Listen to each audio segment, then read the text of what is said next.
name is Dr. Linda Waldman. Welcome to this lecture on theorizing knowledge and gender in mHealth. This lecture is split into 3 parts. Part 1 is called Contextualizing Knowledge. Part 2, Translating Knowledge for Improved Health. And Part 3, mHealth and Situated Knowledge. This is Part 1, Contextualizing Knowledge. We live in a global economy. This means that knowledge is an increasingly important, indeed, some might say vital, component of the global economy, and something which determines the wealth of different nations. This in turn means that access to knowledge and the ability to determine how it is used is something individuals and countries compete over. The World Bank has suggested that knowledge might be the most powerful driver of economic progress. This also suggests that knowledge is critical to development and to the achievement of positive change in society. Knowledge, however, differs from information. Information may be understood as data or sensory inputs, while knowledge refers to people's ability to make sense of and use information. Turning information into knowledge involves validating information. Is it real or true? Prioritizing information. What information is most important? And processes of legitimating information socially. This distinction between knowledge and information and the ways in which we make sense of information is particularly important because, in addition to living in a knowledge economy in which access to knowledge is linked to wealth, we are experiencing a knowledge explosion. Technology innovation associated with the internet and mobile phones has meant that we are exposed to more and more information, all of which is easy to access. This is part of the promise and the potential of mHealth. It can offer people easy access to health information, which opens up many new possibilities. Terms like the Information Society, a term which refers to the power embedded in new ICTs, or a knowledge economy, which uses knowledge and aims to build bridges between global and local institutions and individuals, are increasingly used to refer to some of the potential of technology for development. Being provided with lots of information, however, raises questions. Are they different kinds of information? Who uses what information? How is it being used? How do people in different contexts turn information into knowledge that is useful and relevant to their daily lives? Academics have tended to draw a distinction between scientific knowledge and indigenous knowledge. Scientific or modern knowledge involves trials and experimentation. These become the basis for replication and comparison. This is generally also seen as top-down knowledge, which is held by medical doctors or specialists, and they communicate this knowledge to non-scientific people when necessary. Scientific knowledge has also been described as etic or outsider knowledge, which is codified and abstract knowledge. Scientific knowledge is characterized as always being rational, based on observations, measurements, interpretation, and results, and it is seen as being beyond outside influence, or neutral, and often strongly linked to technology. Scientific knowledge is a tool for development, and the idea is frequently that if we can transfer scientific knowledge and excellence from high-income countries to low- and middle-income countries, then they will also benefit. As a consequence, there is a range of experts working in low- and middle-income countries. People like agricultural extension officers, people in the health system, in NGOs, all of whom draw on science and use science and who form an epistemic community. Scientific or modern knowledge is contrasted with non-modern or indigenous knowledge. I think non-modern is a terrible term because it suggests that this knowledge does not operate in today's world, whereas I would argue that it's very critical for many people and helps them negotiate the knowledge economy. Non-modern knowledge refers to indigenous knowledge, also called traditional, practical, local, Eastern, emic, or Métis knowledge. It is sometimes even called neo-indigenistic. This knowledge is often implicit, embedded, practical, holistic, and may have a cultural or religious dimension. So you can see how it contrasts with scientific knowledge. For many years, this kind of knowledge was seen as a reason for failure to develop. It was because people clung to their indigenous knowledge and failed to embrace modern or scientific approaches that people and countries failed to develop. Development experts started paying attention to this kind of knowledge in the 1950s and 1960s as a result of large-scale development failures. They believed that drawing on this kind of knowledge would enable people's activities to be more sustainable and more democratic. However, in the world of health and health systems research, there is still a tendency to see indigenous knowledge, such as that of informal healers, for example, as problematic. Yet, when we compare scientific and non-modern knowledge, we find that these kinds of knowledge are not as far apart as they might appear at first glance. We know that indigenous knowledge also involves trials, experimentation, and validation. The requirements of validation are often similar to peer review, and replicability features highly. Yet there is a difference. Scientific trials and experimentation often happen out of time in laboratories over limited periods of time and overlook real-life constraints, whereas indigenous trials are embedded in social context and influenced by everyday experiences and the contingencies of life. Scientific knowledge is judged by notions of excellence, peer review publication and standards of analysis. Indigenous knowledge is often judged by people's ability to cope and keep going. So Paul Richards, who's been doing a huge amount of work on this in relation to farming, argues that indigenous knowledge has a different logic to science, and it is better to understand it as social action and performance. Often indigenous and scientific knowledge have the same origins. For example, pharmacology is based on people's knowledge of plants. And for this reason, Agrawal argues that the dichotomy between indigenous technical knowledge and scientific knowledge does not hold up to scrutiny.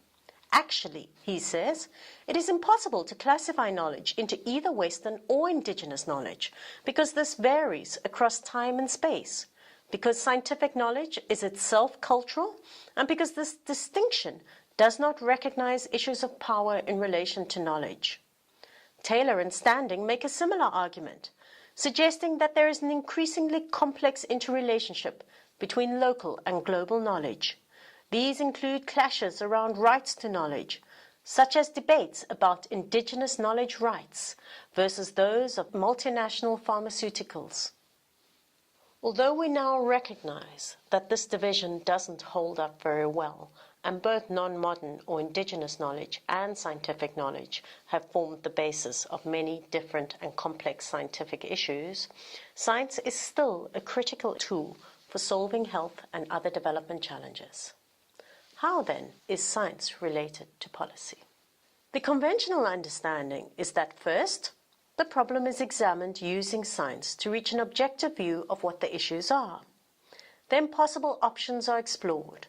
The costs and benefits of each option are carefully assessed, and then a rational choice is made about which is the best option.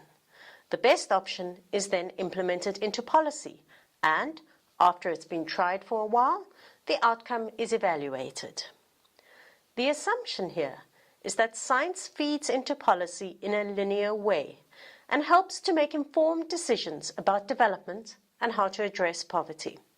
The idea is that there is a clearly identifiable problem. A scientific explanation provides an obvious and clear-cut understanding of the problem, as well as a scientific and appropriate solution. But as Shaw and Wright remind us, policies appear rational, effective, and neutral, but are really about choices, values, and political decisions. In practice, the use of science in policy is often incremental, complex, and messy. It is a process of disjointed incrementalism, or what Lindblom calls muddling through. It is iterative, often based on a trial and error process, on learning from mistakes, and then taking corrective measures. Policy is also influenced through competition and bargaining between different actors and interests. Often different people understand the problem and hence the solution differently. They bring different kinds of knowledge and different narratives to bear on the problem. Policy is then the result of a series of interactions and negotiations between a range of actors, all of whom wish for different outcomes, and all of whom are drawing on their networks and practices to encourage policymakers to see the problem as they do and to implement the solution they feel is most desirable. As a result, policy is heavily based on the interaction between different actors and on the negotiation of different kinds of knowledges and narratives. In addition, policy does not always wait for a complete understanding of the problem. It is seldom a finite process with a clear beginning and an end, which always relies on the most recent science for its solutions. Ultimately, using science in policy must be seen as a political process as well as an analytical problem-solving activity. The idea that science and policy is political brings us to feminist critiques of science. These critiques have focused on power relations, pointing out that science is seldom as objective and neutral as its proponents like to think. Rather, it is itself a cultural production in which the problems, theories, methods, and interpretations are influenced by gender. Linked to this lecture is an assignment which will help you explore some of the classic examples of how science has been influenced by factors like gender. A feminist approach, instead of privileging science as a way of knowing, argues that neither science nor indigenous knowledge presents a more accurate definition of reality, but rather that there are multiple and different bodies of knowledge, different ways of knowing, and different kinds of knowledge are linked to different values. Harding and Haraway argue that it is not that scientific knowledge is better. It is not about privileging one set of knowledge over others, nor is it about dichotomizing expert and lay knowledges and emphasizing the difference. Rather, they suggest, we have to recognize that all knowledge is partial and all knowledge is situated. And so, they talk about situated or embodied knowledge as being a more appropriate way to acknowledge the diverse and power-differentiated communities in which knowledge originates. So, for feminists, objectivity is created through situated and partial knowledges, and it is always multidimensional and political. For them, science is about contestation rather than closure, and it expressly acknowledges agency in relation to knowledge. Solving health challenges through science and knowledge is not straightforward. As Bill Gates has recently acknowledged, when he started his global health research initiative, he thought it could be solved through a combination of science and business acumen. If he had excellent science and the necessary resources, it would be possible to overcome all development and health challenges. After 10 years of trying to do this, he has become more humble. Rather, questions like whose knowledge should count become important. Science is often initiated in and focused on Europe and American challenges rather than those in low and middle income countries, as is evident on this pie chart showing what health topics and regions scientific publications addressed in 2001. There is a need to emphasize local challenges and find local solutions, rather than hoping one innovation or one technology can solve challenges in many different locations. Gates points out that in funding excellent scientists to work on TB drugs, vaccines, and malaria, his team failed to consider what it would take to implement new technologies in contexts where millions of people lack basic necessities. The question, whose knowledge counts, also applies in terms of patients and scientists. In initiatives aimed at maternal and child health, should the focus be on expert scientific knowledge about pregnancies and trimesters and gestational age? Or should it build on women's own understandings of their bodies and the physical changes they are undergoing? Are these knowledges always different? What kinds of information is being provided to women? And how are they using this information? what is being translated into knowledge and what is rejected because it doesn't fit with women's own bodily or other knowledge. There are also calls to make science more democratic in its approach to solving health and development challenges. This takes many forms, including awareness of social factors that shape how people make decisions, or greater emphasis on experience-based expertise, greater participation by non-specialists and community members. Jasanoff refers to this as the co-production of science and society, when technical experts and other groups in society generate new knowledge and technologies together. This is similar to what McCormack calls democratizing science, where official knowledge is opened up to questions of value and morality in order to make it more accountable to affected populations. Finally, to end part 1 of this lecture, Langdon Winner reminds us that if we focus only on innovation, on gadgets and technology, then we can ignore the critical political dimensions that go with health development challenges. We can pretend it's only better science that is needed to solve these problems. Instead, however, we need to focus carefully on what low and middle income countries might need, on how local problems are articulated and experienced by people on the ground, and on how complicated political, economic and social dimensions come together and intersect with technology and with health systems to create challenges, and also, we hope, in where we will find the solutions.